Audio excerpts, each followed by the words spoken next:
আদি, আজকের ইফতারে তো দারুণ সব খাবার, খুব মজা হবে, তাই না?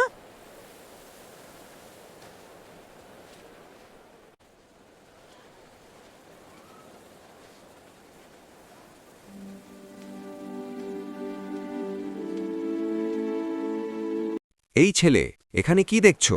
যাও এখান থেকে, ভিড় করো না।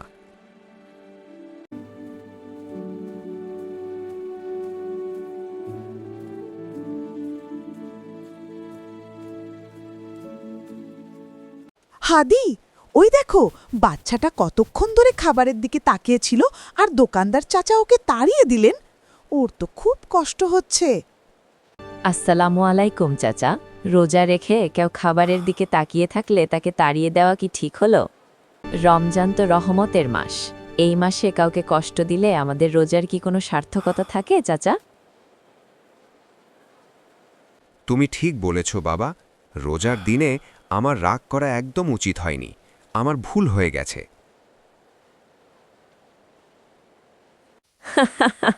কি নাম তোমার ভাইরা?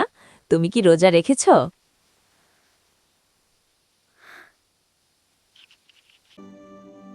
আমার নাম রাজু। হ্যাঁ, আমি রোজা রেখেছি, কিন্তু ইফতার করার মতো আমার কাছে কিচ্ছু নেই। তাহলে এই ইফতারটা আজকে তোমার। তুমি আর আমি আজ একসাথে ইফতার করব, ঠিক আছে?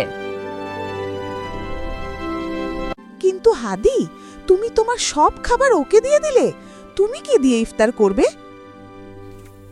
পিকু, আমাদের প্রিয় নবীজি সাল্লাল্লাহু আলাইহি ওয়াসাল্লাম বলেছেন, যে ব্যক্তি কোনো রোজাদারকে ইফতার করাবে সে ওই রোজাদারের সম পরিমাণ সওয়াব পাবে।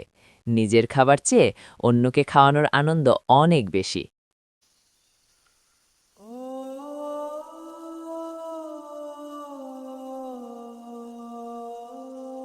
সত্যি হাদি, আজকের ইফতারটা আমাদের জীবনের সবচেয়ে সেরা ইফতার।